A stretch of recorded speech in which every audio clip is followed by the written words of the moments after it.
Well, greetings from Melbourne. It's a pleasure to be with my Greek friends again, even though I'm doing it from a very long way away. Just over a year ago, I was in Athens at the invitation of our ambassador, Jenny Bloomfield, who's with you today, and had the privilege to meet the Prime Minister and senior ministers of the government, and also senior representatives of business in a range of meetings and workshops and presentations. I must say that throughout all of that, I was impressed by the openness that I observed among those I talked to the difficulties and the challenges confronting Greece, but also a resolve to overcome those difficulties. And I must say a willingness to listen to someone like me from a country a long way away and in rather different circumstances, but I should say a country that has very close relations with Greece and indeed has many Greek people living in it, including in my hometown of Melbourne here in Victoria. When I came to Athens last year, I was asked to speak about the reform experience in Australia, and how the structural reforms that we went through in the 80s and 90s in particular were instituted, explained, how they played out, and in particular what effect they had on the living standards of Australians. And the short answer to that is, while there were some short-term costs and disruptions that inevitably occur when there's reform, the Australian public has benefited enormously from those reforms in increases in living standards. Indeed, the average Australian household was $7,000 better off at the end of the reform era through the 90s than it was at the beginning. A key point that I thought I'd emphasise today, given the focus of your workshop or your roundtable, is that in Australia the reforms involve changes to policy, but also changes to the relationships between government and the private sector itself. We saw a change from special favours being granted to particular groups, which encouraged a rent-seeking culture in Australia, to an approach by government which was much more directed at reducing the impediments to all businesses throughout the country. We saw a shift from private deals to public processes that involved greater transparency and more debate, a kind of government that the OECD describes as open government, and that the OECD has emphasised is an important part of building trust in government itself. We also saw a change in Australia from what I'd call reactive policy making to much more strategic evidence-based policy making, an approach that focuses on understanding problems, testing options, and ultimately explaining the proposals that come out of that to the community and to the business community in particular. And above all, I think in Australia we saw an increased understanding within government that a vibrant private sector is the key to growth and increase in living standards. Social programs and redistribution through the tax and transfer systems, all of that is very important to a civilised society.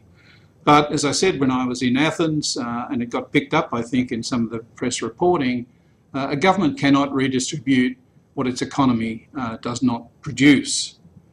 Ultimately, what a public sector can do in terms of redistribution and transfers and services is limited by the health of the private sector, and in particular the tax revenue that is derived from that.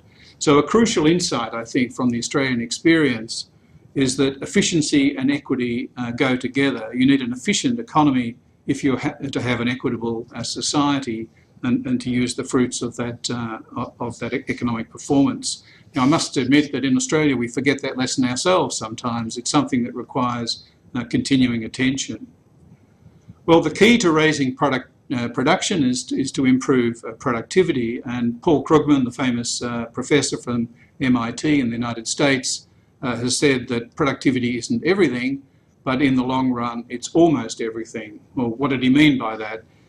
Essentially what he meant was that rises in living standards or per capita income growth is fundamentally dependent on the productivity of the economy, how much output we can get from our human capital and other inputs. It's the main driver of rising per capita incomes. Now, productivity is a micro, not a macro phenomenon. It's something that is addressed at the level of enterprises and organisations and in the mix of our industries. And one of the big changes that occurred in Australia was we saw the exit of less productive firms and we saw the growth of more productive, more competitive ones that could survive in a more competitive world. Now, how productive a firm will be depends on the skill of its managers, of course, but managers themselves are influenced by government in a number of ways. There are three main ways, indeed, that government can influence the performance of firms through the incentives that are provided to managers to be more productive, through the capabilities or capacities that they have at their command in terms of human and organisational capital and infrastructure and so on. And thirdly, by the flexibility that they have to make the changes that they need to make to survive in a very competitive world. Well, in Australia, we saw changes in both regulation and spending behaviours of government that had an emphasis on reducing red tape, on promoting competition, and improving the efficiency of infrastructure on which all enterprises depend. Well, the government also needs to improve its own productivity. In Greece, as in Australia, the government sector accounts for a large share of the economy. And there are two aspects of that improvement in the performance of government that I think relate to the theme of your meeting here today. And one is that, and it's come out of the Australian experience, that government should not be doing things that the private sector can do better. And when it's doing the things that it can do and has a comparative advantage in doing, it needs to do those as efficiently as possible. So we saw in Australia, for example, major reforms in the infrastructure area, which used to be dominated by government trading enterprise monopolies. We saw those increasingly exposed to competition. We had corporatisation and more recently privatisation, which has led to a transformation in the performance of those infrastructure services. And the Productivity Commission, my previous organisation, calculated that Australia gained a 2.5% increase in its GDP from the reforms in those infrastructure areas in the way I described. Well, 2.5% of GDP is a lot, and Australians have greatly benefited from those reforms. Both the public and the private sectors have their strengths, and government certainly needs to harness the private sector's capacities in relation to innovation and cost reduction, which the private sector does far better than the government.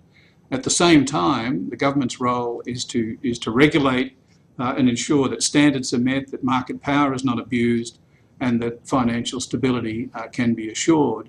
And when that partnership of respective responsibilities works well, we see an economy reap the benefits, as happened in Australia.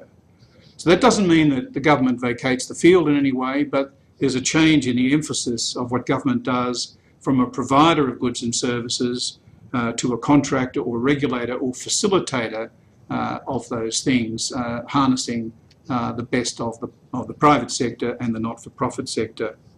Well, we're seeing big changes in these very areas occurring in Australia right now. We're seeing much more citizen engagement in service delivery, and we're seeing partnerships with the private and not-for-profit sectors increasing and going beyond the traditional public-private partnerships that occurred in economic infrastructure into areas of social policy delivery, health, community services, and so on.